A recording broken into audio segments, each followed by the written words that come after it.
Welcome back, everybody. In this video, we're going to perform pedestrian detection on still images using the histogram of oriented gradients functionality in MGooCV. In this video, we're going to use MGooCV and VisualBasic.net in Visual Studio 2010 Express Edition. However, if you prefer a different environment for OpenCV or MGooCV use, the code we're using today should port pretty easy to any OpenCV or MGooCV environment. In this video, we're going to presume the knowledge from the previous videos. If anything in this video is unclear, please go back and take a look at the previous videos as applicable. So if we do a internet search on histogram of oriented gradients, we'll find that pretty much immediately brings us to the Wikipedia page for it. And the histogram of oriented gradients algorithm is for detecting objects and shapes within an image. And in particular, the histogram of oriented gradients is computed on a dense grid of uniformly spaced cells using overlapping local contrast normalization for improved accuracy. So to make a long story short, this algorithm is particularly good for detecting pedestrians, especially in a traffic scene or something similar, which is how it's used in MGooCV and how we're going to use it today. If you're interested in a behind-the-scenes look of how this algorithm works, please see this page here. There's a very nice description, walks you through the steps and all. And then at the end we have this references section with this link to an 8-page PDF document by the two people that came up with the algorithm. And this is a very well written document. Again, if you're interested in the behind the scenes details, I definitely would suggest reading this. Of course, anybody who's seen my videos before, I definitely try to stick more to an implementation focus rather than getting bogged down on theory. So please see these two references if you're interested in the details, but for now let's fire up Visual Basic and have at it. Okay, so now we're fired up Visual Basic. Let's go ahead and make a project. Choose Windows Forms application, pedestrian detection, and as soon as that gets up, there we are. Let's go ahead and save it. Pedestrian detection, uncheck create directory for solution. It still creates one directory anyway, that's all we need. Go ahead and save it, and then we'll go to project, add reference. And then we're going to go to Browse, add our references as usual. So we'll go to MGoo, CV Windows x86, bin, and then we're going to add these 8 references. And that'll take just a moment. And then we're going to go to Project, and then add existing item. And then we're going to go to MGoo, CV Windows x86, bin x86, show all files, and then grab everything that starts OpenCV and ends in DLL. And choose add. That'll take just a moment to add. And let's choose the show all files button up here. Go ahead and expand. There's our references. And let's choose all our DLLs here, and then under properties we'll go to copy to output directory, copy always. So at this point we're ready to design our form. This is going to be a pretty standard Visual Basic form design, so to save some time I'm going to fast forward here. If you're interested in more details, please feel free to pause the video as applicable, or see the previous videos where I didn't fast forward as much, or consult another source on general Visual Basic programming.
So now our form is all set, so we're ready to start writing our code, and we're going to have 5 functions in our program today. And for 3 of them, the form one resize event, the button click event, and the text box text change event, we're going to have the environment start to write those functions for us. So let's choose the form and then events, and then we're going to double click on resize. There we go. Now back to design view, and now we're going to simply double click the button, and there's our button click event. And now we're going to select the text box and then the text change event.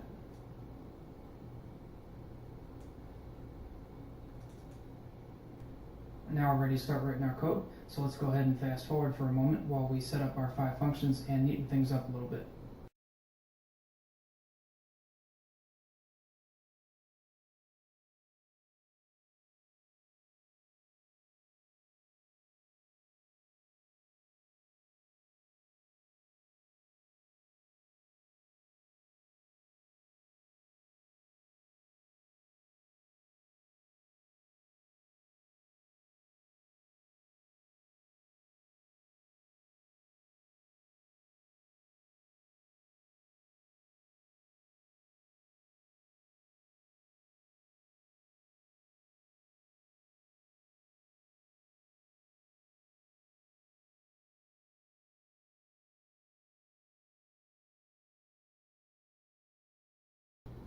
So at this point, we're ready to declare our member variables and then write our 5 functions.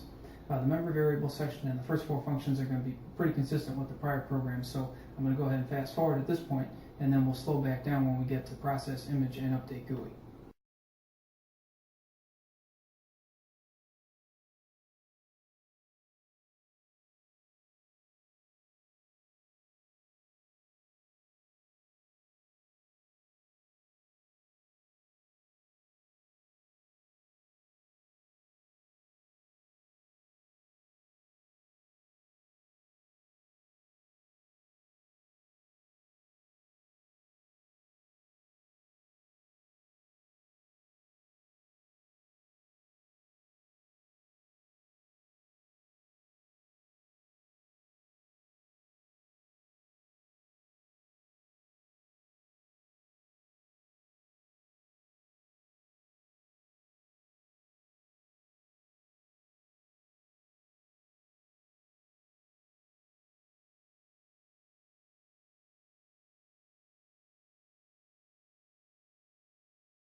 So now we're ready to write our process image and update GUI function. We're going to go ahead and get that started by declaring 4 variables. We're going to have an image, and it's going to be as image of BGR byte. And we can go ahead and instantiate that here. So we're going to put new image of BGR byte. And for the file name and location, we can simply pass in the text box text. Next, we're going to declare a blank image, and the reasons for that will be apparent in a moment.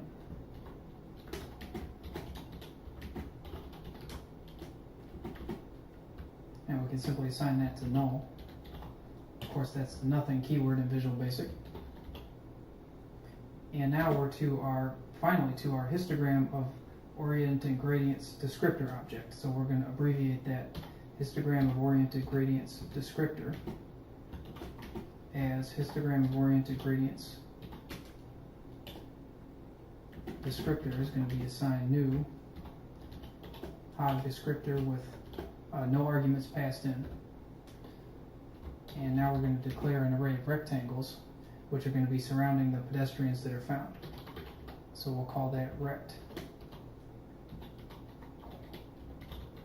pedestrians as rectangle. Now let's signify on our form here that we're about to start processing, so we're going to put me.text.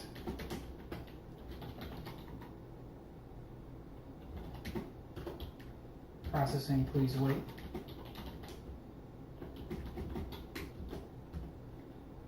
And then we're going to assign to the image box, image property, the blank image.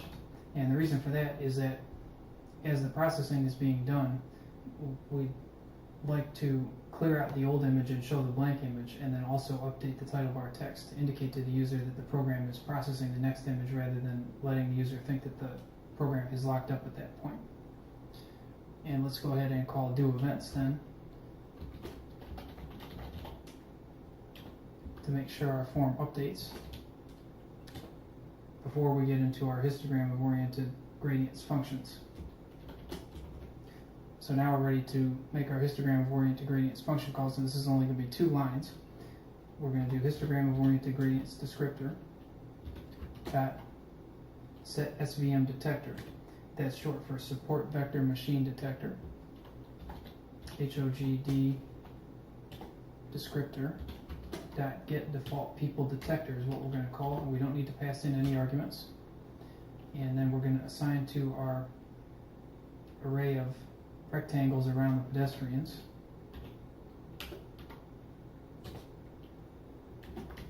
the result of the HOGD dot detect multi-scale function, and we only need to pass in 1 argument there. That's going to be the image.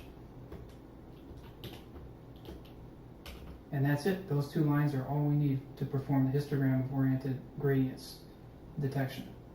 So now that we have an array of rectangles with the pedestrians detected, we simply are going to draw those rectangles onto our image. So here's how we're going to do that. For each rect pedestrian as rectangle in rectangle pedestrians, image.draw rect pedestrian. So that'll be the rectangle. Now we're going to choose our color.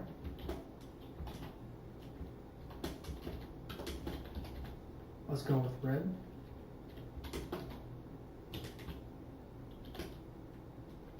And we'll draw a pixel width of 2. And then next. And now there's just 2 steps left. We're going to update our image box, image property, with the image we've been processing. And let's update our title bar text also.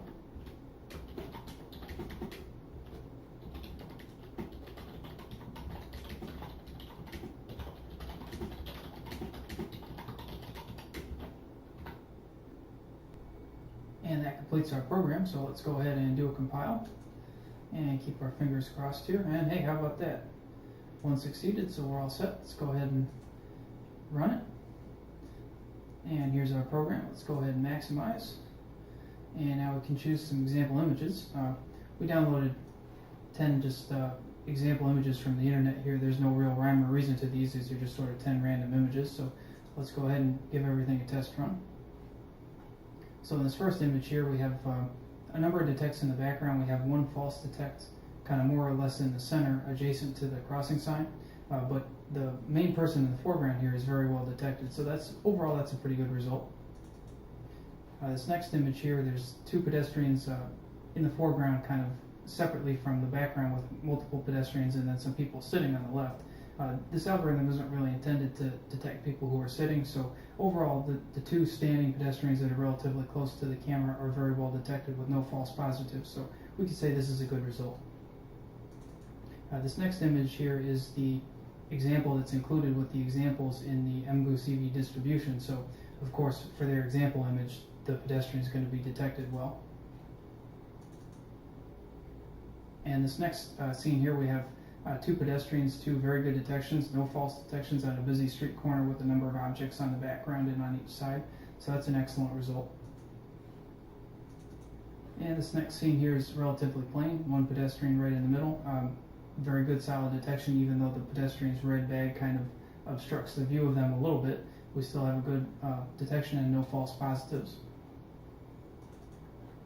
This next scene here, the person in the foreground closest to the camera is detected very well. The person wearing the blue pants is not detected, most likely because his stride is long enough, and then also perhaps something to do with the wooden structure in the background, and we do have a few false positives on the right side, so that's a respectable result. The closest pedestrian to the camera is very cleanly detected, but it's not absolutely perfect. This next scene is a very, very good result. Here we have a busy street corner, and there's 5 pedestrians in the image, and all 5 are detected very well, and no false positives, so that's an excellent result for sure. And this next image is a little bit of a challenge because it's not really in the middle of a street, it's in kind of a more of a dimly lit area because of these trees. We still have a number of very good detections on the left side. We do have one false positive with the third tree in the background there and the sign overlapping each other, but still a pretty good result. And this next example here is by a car company that's doing some image detection, pedestrian detection software, so this is a bit of a contrived scene, but still we have a good result. So in our last image here, we have 4 pedestrians in a pretty busy city scene here, and all 4 are identified very well, and there's no false positives, so this is an excellent result. So on the whole, the histogram of oriented gradients algorithm isn't absolutely perfect, but it really does a very good job of identifying pedestrians. Congratulations! You now know how to perform pedestrian detection on still images using the histogram of oriented gradients functionality in OpenCV. See everybody next time.